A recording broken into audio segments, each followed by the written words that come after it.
বর্তমানে পুলিশ ও র্যাবের পোশাক পরিবর্তন হলেও বাংলাদেশে কিন্তু কয়েকবারই র্যাব, পুলিশ সহ আনসার বাহিনীর পোশাক পরিবর্তন করা হয়েছে। এর থেকে সবচেয়ে বেশি আলোকিত এবং সাজসজ্জা ছিল 1980-র দশকে। কিন্তু বর্তমান সময়ের পোশাক দেখলে পুলিশ, র্যাব কিংবা অন্যান্য বাহিনীর সদস্যকে অনেকটা জোকারের মতোই মনে হবে। কিন্তু এমন একটা সময় ছিল যখন বাংলাদেশের পুলিশের পোশাক অন্য দেশের থেকে খুবই আলাদা ছিল এবং ইউনিকও ছিল, আর মানুষজন দেখলেই তাদেরকে অন্যরকম শ্রদ্ধা এবং ভয়ও করত। এছাড়া র্যাবের সেই কালো পোশাকের কথা আজীবন মানুষ ভুলতে পারবে না। চলুন তাহলে আজকের পর্বে দেখে নেওয়া যাক বাংলাদেশের পুলিশ কিংবা গ্রাম প্রতিরক্ষা বাহিনীর পোশাক কি পরিবর্তন করা হয়েছে সেই বাংলাদেশের জন্মের শুরু থেকে। আর এ নিয়ে কিছু ইন্টারেস্টিং ফ্যাক্টের কথাও আপনাদেরকে বলছি, তাই দেখতে থাকুন সম্পূর্ণ ভিডিওটি। বাংলাদেশ পুলিশ ও র্যাব অর্থাৎ র্যাপিড অ্যাকশন ব্যাটালিয়নের পোশাক তাদের প্রতিষ্ঠার সময় থেকে বিভিন্ন সময়ে পরিবর্তন হয়ে আসছে। পুলিশের পোশাক প্রতিষ্ঠাকালীন সময় ছিল 1971 থেকে 1975 সাল। পাকিস্তানি আমলের পুলিশের প্রায় গাঢ় খাকি রঙের পোশাক বহাল ছিল।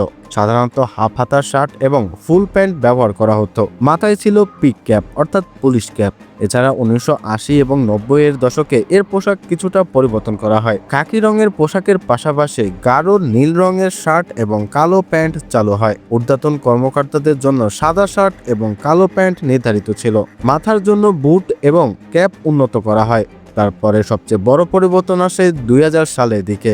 নীল ও আকাশি শেডের শার্ট এবং কালো প্যান্ট প্রধান পোশাক হিসাবে প্রচলিত হয়। এ সময় ব্যাজ এবং নাম ফলক বাধ্যতামূলক করা হয়েছিল। অর্থাৎ ঠিক তখনকার পর থেকে এ পর্যন্ত পুলিশের বিভিন্ন সেক্টরে কিংবা বিভিন্ন অফিসারদের ব্যাজ প্রদান করা হয়েছিল। বর্তমান অর্থাৎ 2010 সালের পর থেকে গাঢ় নীল রঙের ইউনিফর্ম চালু হয়েছিল, যা আগের পোশাকের তুলনায় আরও আধুনিক এবং কার্যকর।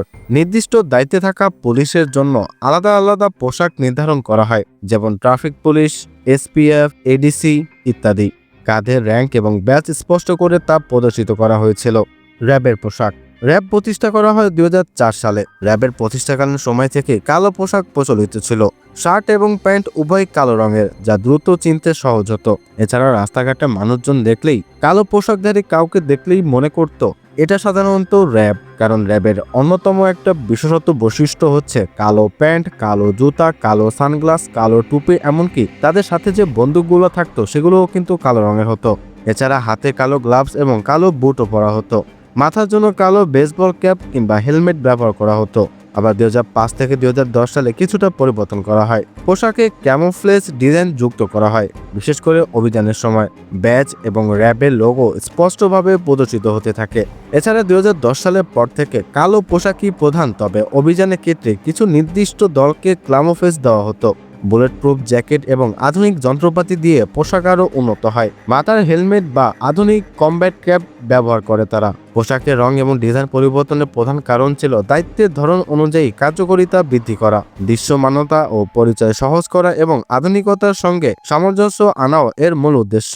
বাংলাদেশ পুলিশ ও র্যাবের পোশাক সময়ের সঙ্গে আধুনিক এবং কার্যকর হতে আরও উন্নত হয়েছে। কিন্তু বর্তমানে র্যাব এবং পুলিশের পোশাক নিয়ে বেশ হাস্যোজ্জ্বল কিংবা সামাজিক যোগাযোগ মাধ্যমে সবাই হাসি ঠাট্টাই করছে, কারণ পুলিশের পোশাক দেখলে তাদেরকে পুলিশ দেখে মনেই হবে না। এছাড়া সবচেয়ে বেশি হাসির পাত্র হয়েছে র্যাবের পোশাক, যেটা অনেকটা 1980 দশকে পুলিশের পোশাকের মতো। আর সবচেয়ে বড় বিষয় হচ্ছে সবাই এখন বলাবলি করতেছে র্যাবের আগের কালো পোশাকটাই ভালো ছিল, কারণ এই পোশাক দ্বারাই র্যাব আন্তর্জাতিকভাবে প্রদর্শিত হয়েছে। কিন্তু শুধুমাত্র পোশাক নয়, দায়িত্বেরও পরিবর্তন প্রয়োজন, কিংবা মন মানসিকতার পরিবর্তন প্রয়োজন। এইসব কারণেই মূলত সামাজিক যোগাযোগ মাধ্যমে এখন এই বিষয় নিয়ে বেশ ভালোই নেতিবাচক প্রভাব দেখা যাচ্ছে। সামনে হয়তোবা এই পোশাক আবার পরিবর্তন হতে পারে।